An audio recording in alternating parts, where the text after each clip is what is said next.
Well, hello, everybody. Welcome this week. This week, we're going to be talking about something that I'm in the midst of right now, which is thinking about customer experience, and not customer experience at the beginning of the funnel, as we sales and marketing people like to talk about, the funnel. At the top, we are getting their attention, but at the very, very end, that you've created such an amazing, engaging experience for them from when you started talking to them all the way through to where they considered buying your product to when they bought it. And they were so delighted with that process and some key moments in it specifically, which is what we're going to talk about, that they actually are telling everyone now. They have become one of the most prized things in a marketer's brain, the thing that they love the most and the thing that customers love the most, which is an evangelist. Someone who loves the experience of working with your products or your services or you so much that they want to tell everyone about you whenever a topic comes up that your service or your product relates to. That they want to talk about what a great experience it is, and they want to tell stories about specifically what happened to them and some of the delightful moments that happened from it. Now, I'm reading a book right now that has really been cementing this in my brain as we are redesigning what we call our VFO, our virtual free offer. That is the cool thing that we give away when someone comes to our website. This one specifically for pre-sales and enablement leaders, or people that work in pre-sales or in customer buyer enablement. It's kind of a term for the tech sector a lot of times. So these people are the people that are heroes that come in and know the product that you want to buy, the software you want to buy, backwards and forwards. They can answer all your questions. They're not the salesperson. They're not the account manager. They're the person that knows all the things about the product and can answer all your questions and help you actually think through applications of how it could help you. And so we're trying to create a great experience for them. And as we're thinking about experience, I wanted to bring that up with you as well and think about the experiences, little moments that you're creating with your customers when you are creating something you give away to them, when you are interacting with them at the beginning or during when they are buying your product, this kind of support that they get, or when they're actually consuming the product, when they have bought a product or a service from you. Are there little things that you have designed to happen within that experience, within them working with you, with your product or your service, that they just are wow moments for them? Now, there's a book I'm reading right now specifically. It's called The Power of Moments. Very literal. And it's by Dan and Chip Heath. Many of you have probably already heard of Dan and Chip Heath. They also made the really famous book Made to Stick, which is another book that I've reread at least twice about creating moments, memorable moments for people, and buyer psychology and why we like what we like and kind of those memorable moments and how to create them and to actually engineer them for yourself so they don't just happen randomly every once in a while. You can try and design for that effect to delight your clients with the products or the services that you have. Now, they specifically talk about something in this book called The Power of Moments, where they talk about the peak end rule. Now, the peak end rule is basically going about creating an epic moment or experience for them. And epic is actually an acronym that they use, which I'll tell you a little bit more about in a moment. But you want to design something, and I'm sure each of you can think about, maybe it's your favorite airline. I'm going to use that example. Or maybe it is a hotel you stayed at. Or maybe it was that Disneyland trip you went on with your family. Were there little moments that people created for you that you think about all the time, and it made all the difference to you or your family or you at work, or it just delighted you? Now, they have one example that they use where there is a popsicle hotline. So if any of you have ever stayed in California at a place called the Magic Castle, it is otherwise a fairly unremarkable, really like kind of motel hotel. And it looks like a castle, but it's not even like a Disneyland castle. It's more of like a Vegas-y kind of castle type of thing. And they specifically have this thing that's been around forever and people love, and it's called the popsicle hotline. Some of you are already nodding your heads because you're like, I know exactly what he's talking about. I did not know about this. But when they were talking about creating key moments, and it doesn't always have to be something big, it can be something that's just delightful for the sake of being delightful. It doesn't even have to connect directly to your service, to your product. And so what happens at the Magic Castle is at the pool downstairs, there is a red phone. Think of just one of those red phones that have, for those of you that are listening that have only had cell phones, I hear you. But back in the day, there used to be these phones that you would pick up a receiver. Maybe you've only seen it on reruns, and you would pick it up, had a cord, and you would go ahead with a rotary phone and you would dial.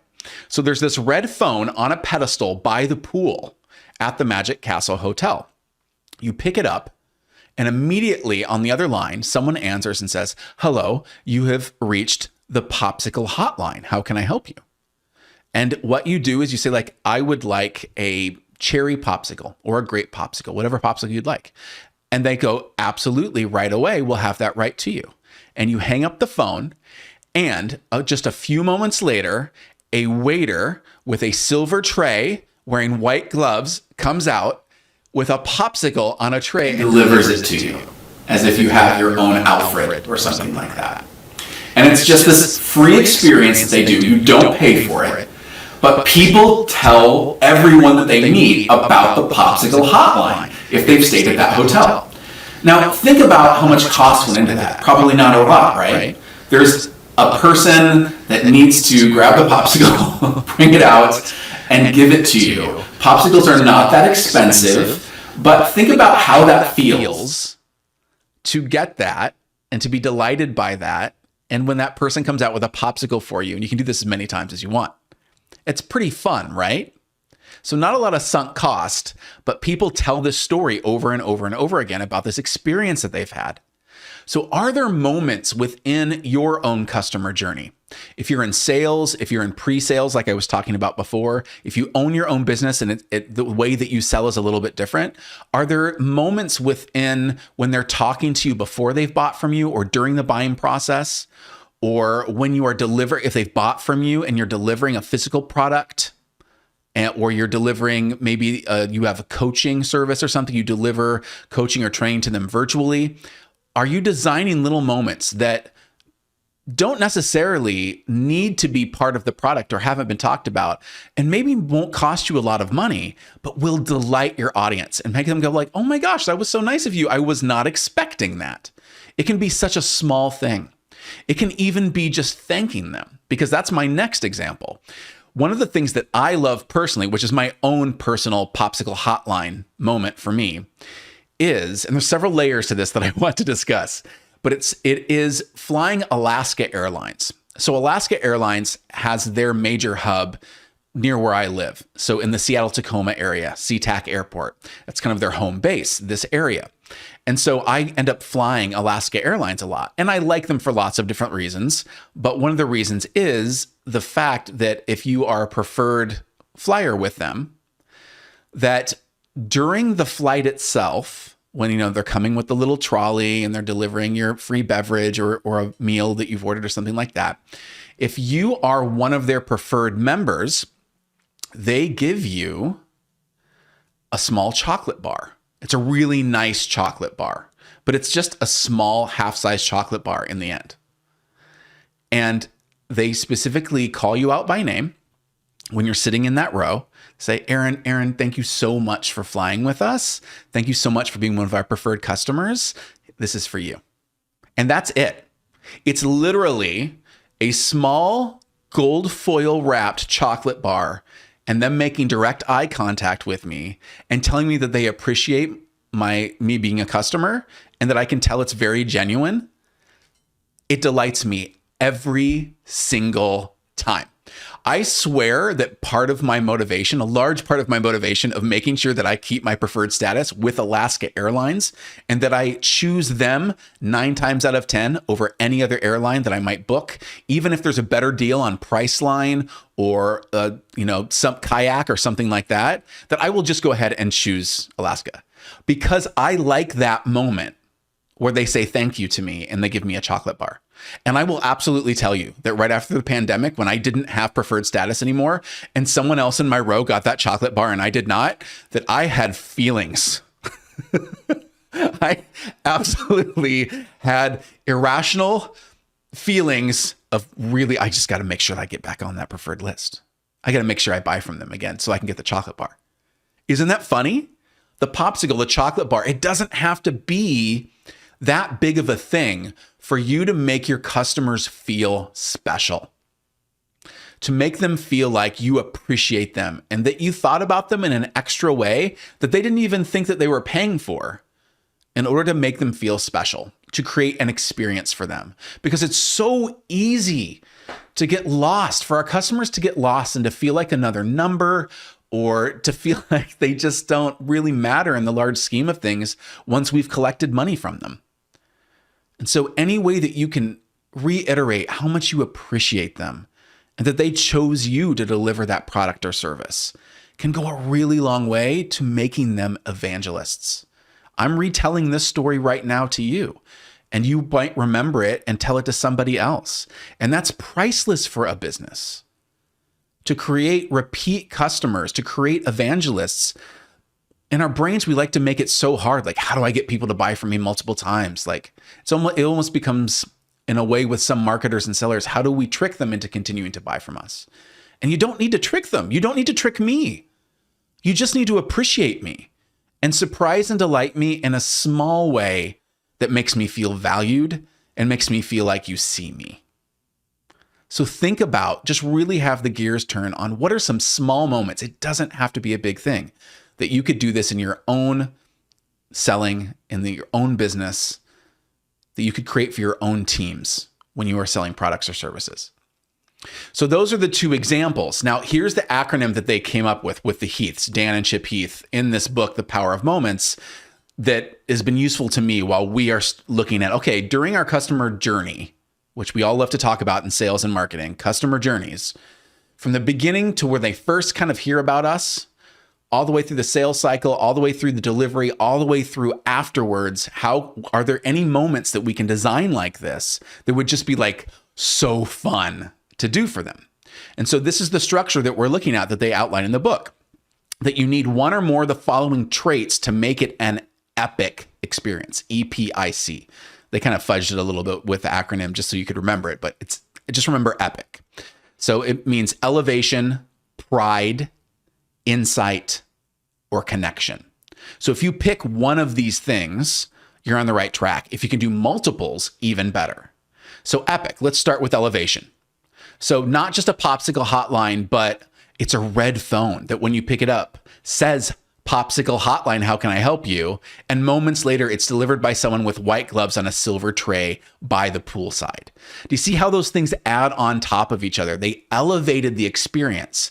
They could just have an ice chest or a refrigerator outside where you could go grab your own popsicle and have free popsicles.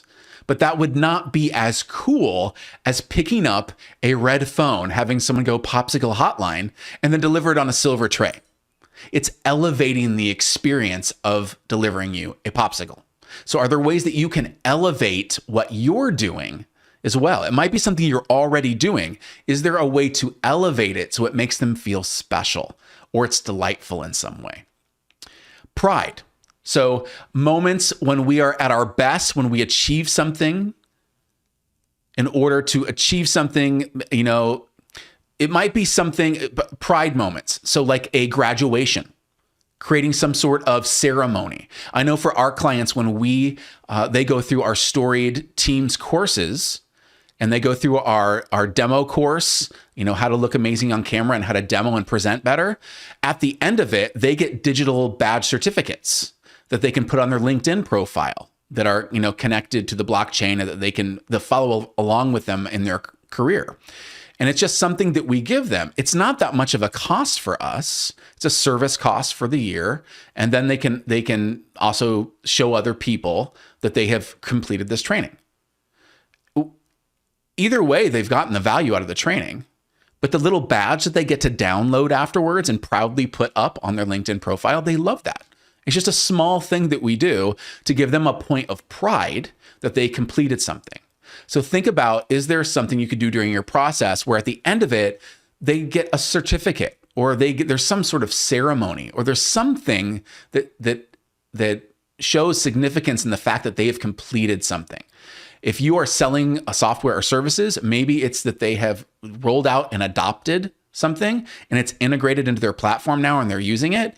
Is there some way that you can mark that milestone for them? Congratulate them in some way and the work that they had to put in to work with your team to make that happen. These are just a few examples, but it's kind of a cool thing. I mean, in bars, I've even seen this. There is a local bar that we have here in Tacoma where up on the wall, if you have sampled, I think they have like whiskeys of the world. And if in 1 year you have sampled each of these ones that they've outlined, that you get your name on a plaque. That's it. Okay. But people feel that that's significant and it's a point of pride for them. It doesn't cost that much to the bar. In fact, it encourages you to go ahead and purchase more whiskey from them. So that is a double dip for that one. But are there ways that you can start to engineer pride of their accomplishment into working with you? Another one is insight. So we're doing epic again. So we did the E and the P, and this is the I. Insight. So in a few seconds or moments, we realize something that will influence our lives for decades. So is there something, an insight that they've gotten out of your program, out of your product, out of your service, something that was a light bulb moment for them? And your account management team or your pre-sales team, or if it's just you selling stuff, you might know what that moment is that they felt good about. Can you remind them about that moment when they made the decision, or that your service or your product, a problem it solved for them? You know specifically what problem it was going to solve for them. I mean, this can be so basic. If this was Home Depot and I went and bought a bag of screws and I knew that this person was buying this bag of screws to hang up a picture of their beloved dog, is there a way that I can go ahead and say like, oh, there was that moment for you where, that insight? That might not be the best example. In fact, that was a horrible example.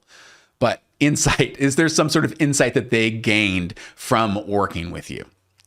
Connection would be the last one for epic. So defining moments that are social engagements. So weddings, graduations, baptisms, vacations, work trips, a speech that they gave or something like that. Is there a connection that happened for them while they were working with you that you could highlight? Now, for my purposes in business, I think that usually elevation and pride are my two go-tos. Those are just the ones that I like the best because I'm like, how can I elevate what's already there to make it a more fun experience for them? And then it's kind of like doubling down the value you're already giving them. And then the pride moments, like making it more significant for them. When they're at their best, they achieve something or take courage. If they overcome an obstacle, how can you remind them of that and thank them for it? It's that chocolate bar, specifically for Alaska Airlines for me. Like, what is that pride moment? Like, yeah, I am a preferred flyer. Thank you very much. That makes me want to keep coming back. So think about how you might be able to apply this structure: elevation, pride, insight, or connection. Are you creating connection? Community is another one. We have our community that's coming out soon, very soon, in the next couple of weeks, where any of our past alumni students, any of the students we're currently working with, or we're going to have a free component of it to it as well, where they can work with us in our community. And they're going to have ongoing new content that's always there and challenges and things like that. We're going to create connection for them so that they can connect with each other too in pre-sales and in sales and network together. So are you creating an opportunity for connection for them as well? It's something else to think about. Some of you might already be doing this with a Facebook group or with a LinkedIn group that you're active in or something like that. You can create connection there with the people that you want to work with and the people that have worked with you before. So this is what I'm thinking about right now. I wanted to share it with you as we are looking at our goals. It's still January right now. So if we're looking at our goals and creating customer experiences and wanting to sell more things, at the same time that you're thinking about selling more things, think about how are you making the experience that much better for your customers so that they want to tell the story of how great it was to work with you or your product to other people and become that gold standard that we're all striving for as marketers and sellers, which is evangelists. Let's create more of them by helping them feel great about their decisions and helping them have some amazing moments as humans. All right, that's what I have for you this week. I will talk to you next week.